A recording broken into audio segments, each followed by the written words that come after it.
Yeah, so welcome everyone. My name is Robin Chang, and I am very happy to be able to welcome everybody today to our Pt.Seminar event on productive processes. I am a postdoc researcher here at the Chair of Planning Theory and Urban Development based at the Faculty of Architecture at RWTH Aachen. And it is my pleasure, along with Agnes Foster, to be able to host this event today with very fantastic guests, as well as partners from Canada as well. Before I continue with the actual order of events or activities, I'm going to hand over the word or the mic to Agnes so that she can say a few words about Pt.Seminar before we begin our event. Yeah, hello everybody. Good morning and good evening. We are really happy again to invite and to hold this format that we installed 4 years ago. The Pt.Seminar is a format where we can reflect on the how, who, and why of planning. More specifically, we reflect on planning methods and planning instruments in an ever more complex world of planning where we are all in. And I really warmly welcome you from these different perspectives, from practice, from academia, from in between, that we all have in our heart, different perspectives. And we really want to encourage you and us together to share very recent experience and also critical thoughts about how we plan for, in this case, productive processes. So we run this seminar every year with kind of changing issues, but the basic questions, they remain on the changing role of planning actors, on the question of also participatory planning processes, on formal and informal instruments, and so on. And I wish you all a very inspiring event. I want to especially thank our partners that we have from Vancouver, from all over the world almost. And I think very great to have Robin here.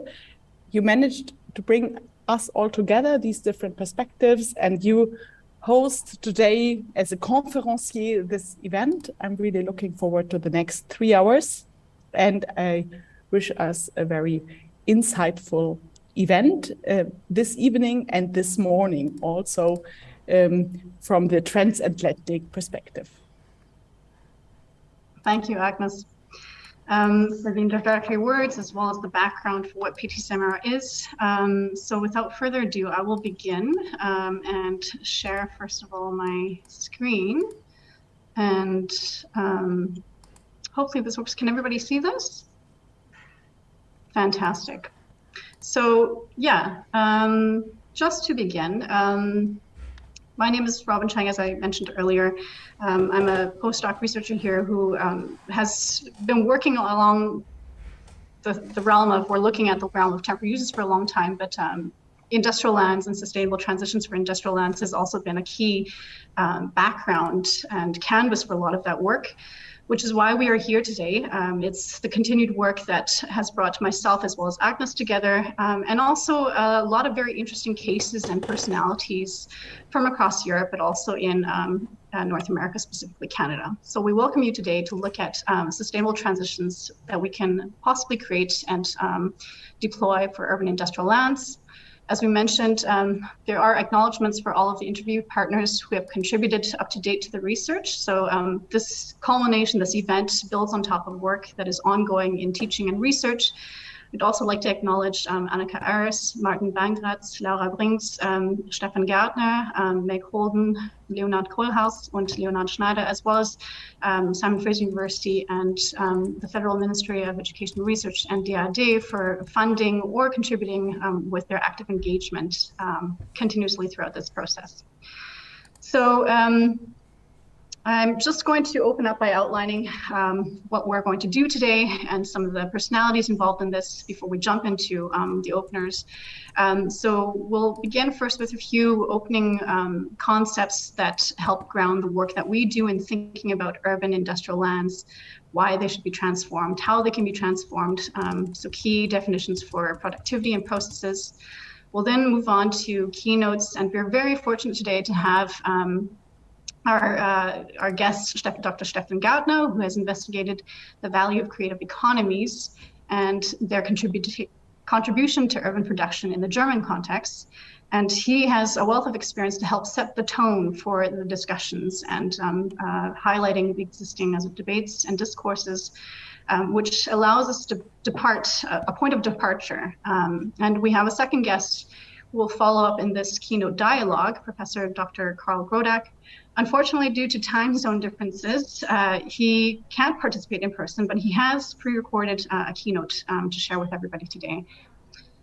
And then this will be an opportunity for us to kind of reflect and ponder on what this all means and how we actually currently, based at the chair here, are enacting this through our pilot project SAIL, the Sustainable Adaptation of Peri-Urban Industrial Lands.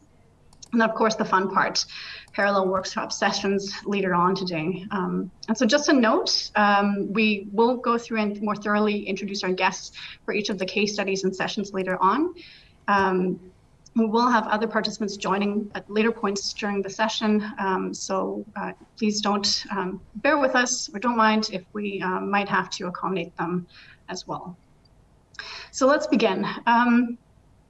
First off, we start with sustainability. It's kind of the subtitle or subheader for what this session is about. But actually it provides global and regional as well as local relevance for why we're doing the work that we're doing. In addition to policies that have come from the United Nations, we also have in Europe and in Germany various levels of policy statements that shift productivity into the limelight. And this is often exemplified by policy practice and research practice, looking at experiments or best case practices of sustainable development on industrial lands. Today, we will also look at various cases highlighting comparability of some of these priorities in countries such as Canada and Belgium. If we look at these policies, they give us keywords that highlight how we can transition to sustainability on urban industrial lands. Low carbon, resilient, inclusive economic sectors, integration into not just of the production, but also into cities and areas, provision of right conditions. However, if we look at these policies and then shift to the work that has been presented through research up to date, there is some work that highlights through empirical evidence that resource efficiency in terms of a way to reduce our impacts on consumption or on lands in general, and in particular on industrial lands, is not the only way to achieving sustainable resource use or sustainability altogether. And so there are actually arguments for more absolute indicators and particularly to look at the contradictions of economic growth and resource use in industrialization. There's also research that demonstrates that most of the impacts from sustainable development goals or some of these more broader sustainability imperatives are only effective on a discursive level, which highlights that what we have to do is really look at ways and gaps in how we're actually operationalizing sustainability goals and aims, and how we can do this perhaps in more key and leverageable points, such as through economic processes that might take place on productive lands, through productive processes such as industrial lands. So this starting point is a way for us to think about the input and outputs, the processes that drive the activities that take place on urban industrial lands, but also the processes through which we actually change these lands. What is it that we're not only putting into these processes of creating new products or services? How are they changing? And then what we're actually producing. So translated towards planning processes, or design processes, what are we building? What are we actually shaping or selling to other consumers or other producers so that they can produce for consumers? In this sense, our point of contention is that industrial lands, as sites of development and production that support how we consume and produce, are hindered in reaching sustainability aims, possibly, and that we could help address these lands and their businesses and producers located upon these lands by looking at how they establish models or how they might need to build capacity for sustainable production and employment. Production might include sourcing, sharing, as well as other types of business models that are emerging. And in a sense, we can try to integrate sustainability upstream in the planning, production, and consumption change. Understanding how these processes need to be rethought or redesigned is our key.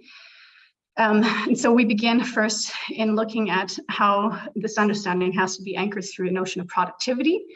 Productivity that we understand here is not the classical economic definition of branches or sectors or industries, but they do consider these classical kind of words.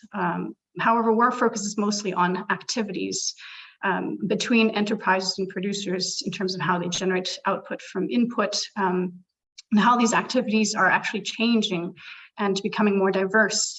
So new jobs and new types of production are being added. And this is a result of different types of external trends and drivers. And at the same time, the old structures that we have and designs that we have might be hindering some of these changes. So in this sense, productivity is multifactorial. It is also an indication of innovation, but is also very much shaped by our urban settings, along with their contributions to labor, capital, and entrepreneurship. This provides a visual here of how we relate then productivity to planning, as well as the people involved. So coming from a planning background, we believe that productivity can be supported by planning instruments and policies, but that productivity, as we understand, can also steer the models through which actors actually engage in their practices, and that this actually feeds back into how new models and practices might be supporting productivity, but also relies on these stakeholders who are in the process of experimenting and developing to be able to intervene and update, because planners might not always have all of the knowledge nor the adequate instruments and policy, and that this altogether could be optimized and closes a loop essentially of relationships between how planning, productivity, as well as people come together. In addition to this, process is important to understand because it is not only the sequence of steps, so the types of temporalities, phases, rhythms, or horizons that are through which our reality, what is anticipated, becomes reality. But it is also often not very linear because it feeds back or it feeds forward into how we think or shape opportunities or how we improve things and products and services.